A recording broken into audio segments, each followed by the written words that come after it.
Disney Villainous was published in 2018 by Ravensburger. It was designed and illustrated by Prospero Hall. 2 to 6 villains move around, play cards, and manipulate the game state to foil each other's plans and fulfill their own. I explained how Disney Villainous' gameplay works in my Evil Comes Prepared review back in March 2020. I'll link to that video at the end of this one and focus on what these villains are all about.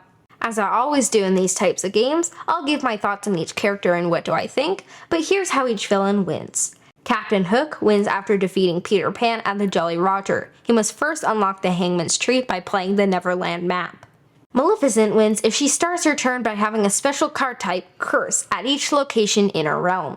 Prince John wins if he starts with his turn at least 20 power. Jafar wins if Genie is under his control and he starts his turn with the magic lamp at the Sultan's palace. Queen of Hearts wins if she converted all of her card guards into wickets and successfully makes a shot with wickets at each location. Ursula wins if she starts her turn with a trident and crown at Ursula's lair.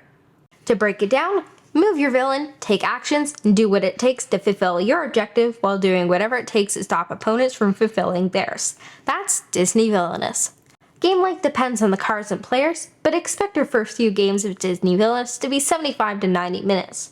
After you're all comfortable with the general idea, games range from 45 to 60 minutes.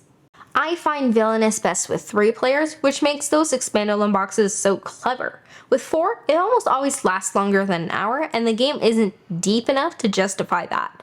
With 2, you're just attacking one another. 3 is the sweet spot. You need at least a 3 feet by 3 feet play area for 4 players, and more space is definitely better with this game. There's a bit of grade 2 or 3 rating, and players will need to understand how to maximize their turns and timing, plus manipulate the deck in order to get the cards they need. With all that said, I can't see it being especially difficult for experienced 8-year-old gamers. Have young players start with Prince John.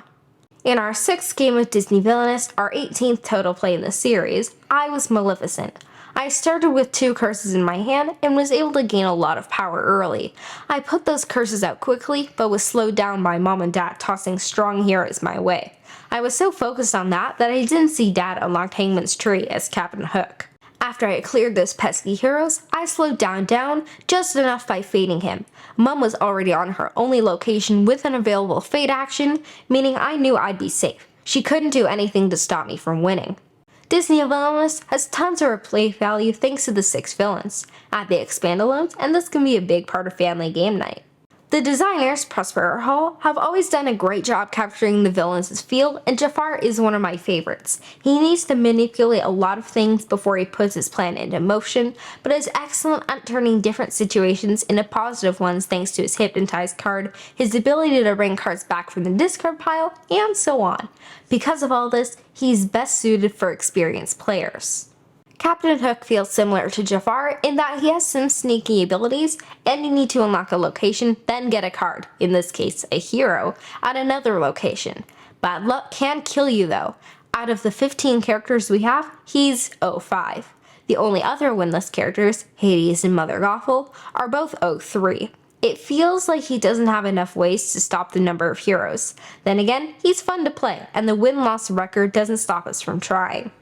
Ursula's binding contracts are brilliant. She isn't a fighter, she's a talker. She manipulates others into giving up something valuable, allowing heroes to be defeated when moved to a location.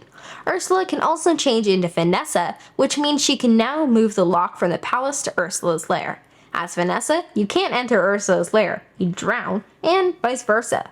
This is super cool, and it requires clever timing.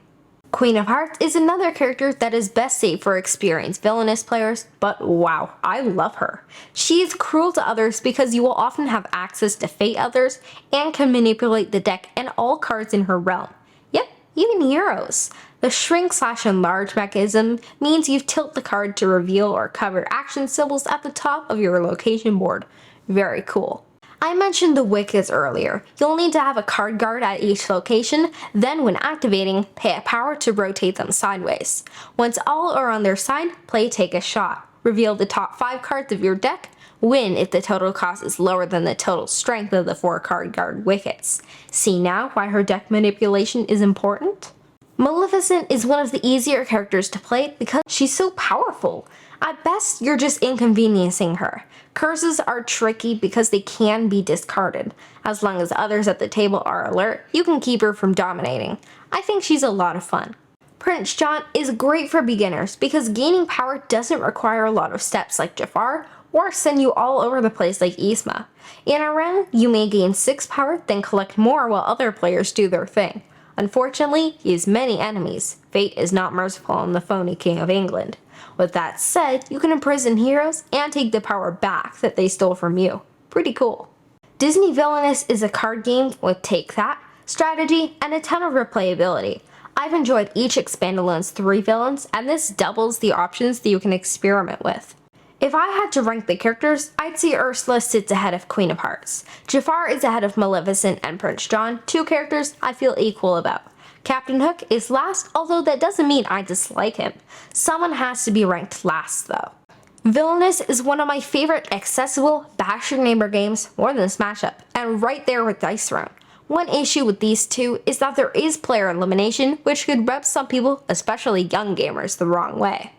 While I'm happy that Prospero Hall are continuing to make great games over at Funko Games, Ravensburger continues to put out villainous games. Based on the Despicable Plots Expandalone and Marvel Villainous, you can tell they just aren't the same. It's too bad, but like I said, I still have 15 enjoyable characters to have fun with. That's probably more than enough for most families and or groups.